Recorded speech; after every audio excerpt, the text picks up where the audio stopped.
Don't ignore your annual physicals because I had no pain whatsoever. There were no indications of anything wrong with me. As my daughter Jess had just gone in for her physical earlier, I hadn't been, I don't think, for 2 years.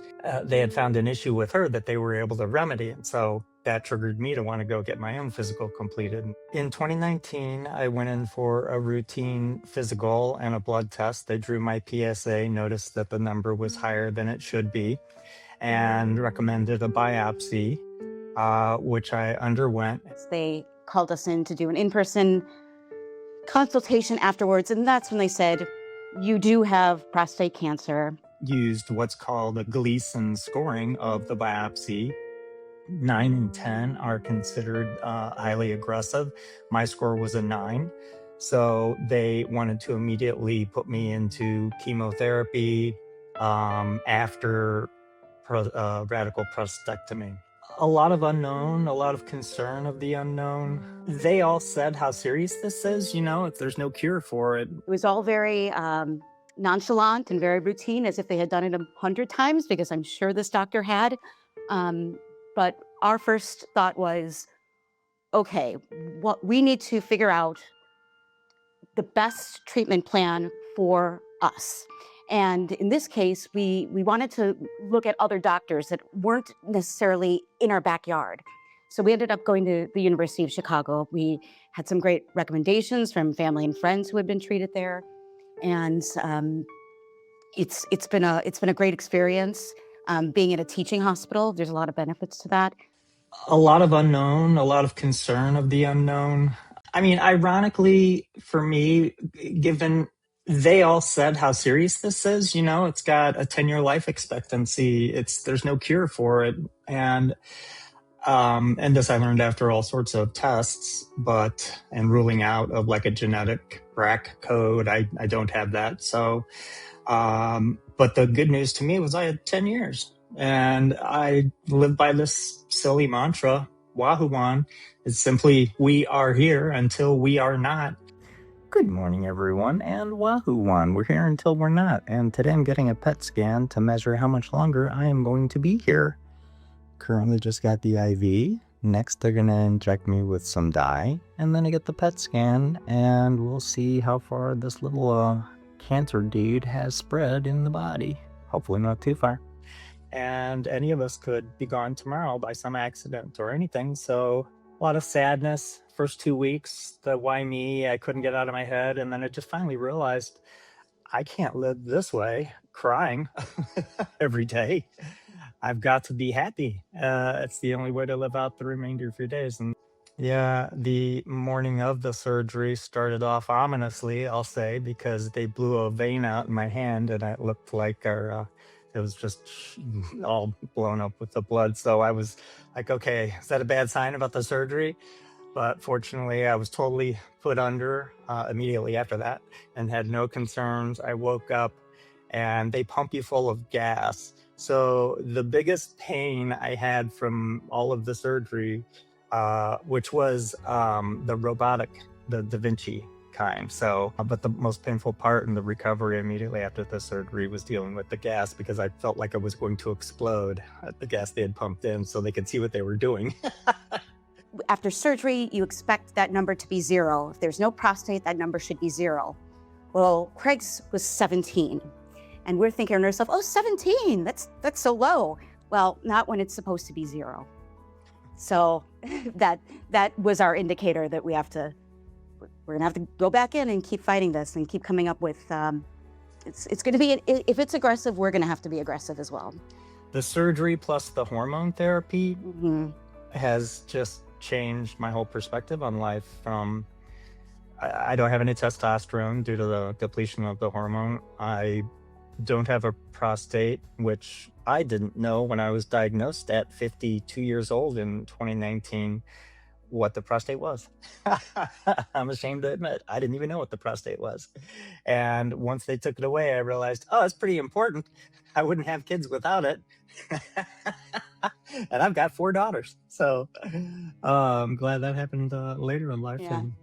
And none of which are mine. So they're all stepdaughters to me. I met Craig later in life. We're 14 years age difference between us. So But I knew going into starting a relationship with somebody 14 years older is that down the road, there might be some challenges that come with that.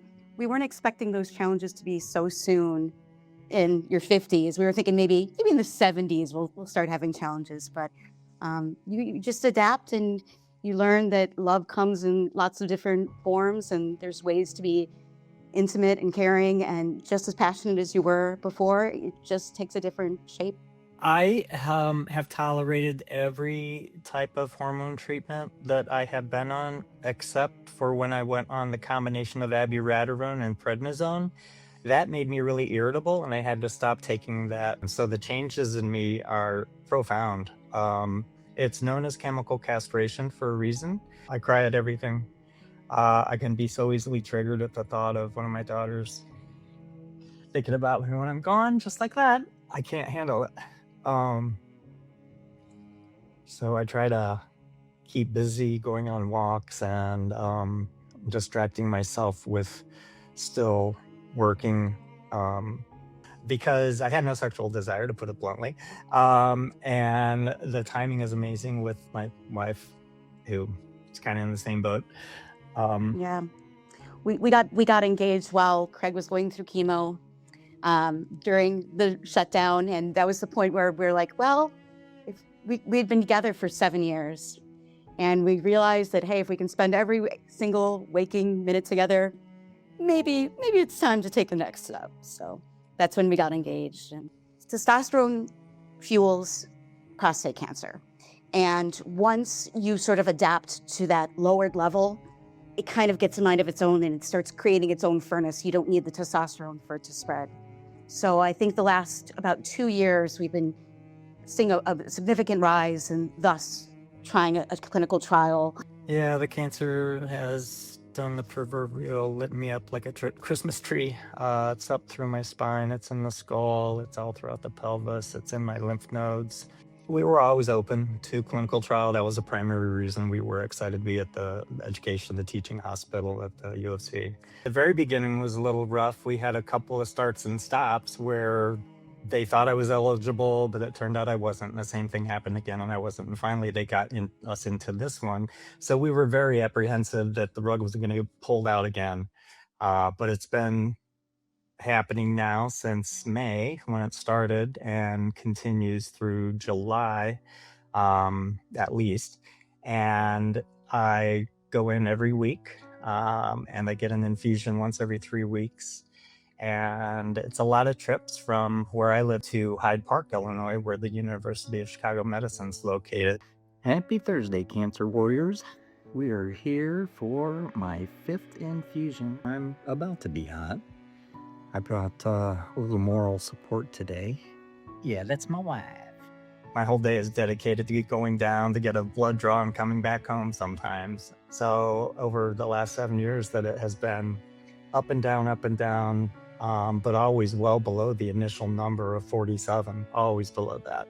Until this past year, it's blown up to 365. So, and now due to this clinical trial, it does contain chemo, but contrary to going out and killing every single fast growing cell, whether they're good cells or bad, it targets the areas that are lit up by PSMA indicators. And there's another indicator, the STEAP2 indicator. And so this new clinical trial I'm on targets both of those. It's a first in human trial too, so it's very exciting. It's very interesting. The results that we're getting are the first results that we've seen in humans. So it's been fascinating to be a part of that process. Craig is very proactive in creating projects for himself and finding things that he's passionate about. Next week, he's going to play baseball, right? I just joined an organization called PlayCatchWithADad.org. What we do is we go and play catch with kids at baseball parks across the country.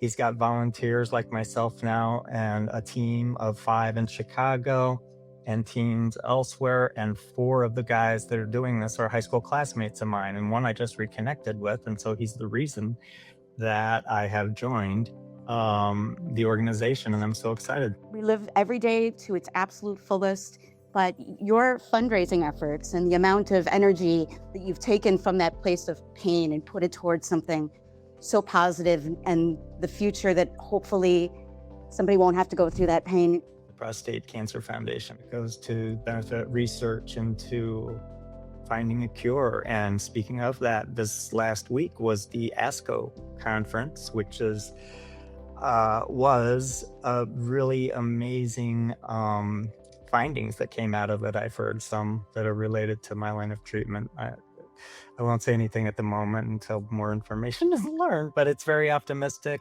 And you know what? The more money we can get coming to the prostate cancer organization to fuel those types of efforts that are going to find a cure for the rest of us, and hopefully in my own lifetime. Wouldn't that be amazing? One of the biggest things of being a caretaker and a supporter of your loved ones who are dealing with cancer is Scanxiety, letting that anxiety of what those numbers and what that test results are going to be become debilitating to your life. It's so hard to get over that, and I'm certainly not over it, but I try to take it into perspective in that those numbers only show part of the picture, and they will be what they are. Don't stop living in lieu of waiting for that scan result or that PSA number to come through. We're still here. Keep smiling, keep living, be as active as you can, stay positive. Don't ignore your annual physicals, because I had no pain whatsoever. There were no indications of anything wrong with me. I just coincidentally, my daughter reminded me that, oh yeah, I should do that myself. She found something and got it cured because she went to her physical. Get your annual physical. Don't miss your doctor appointments.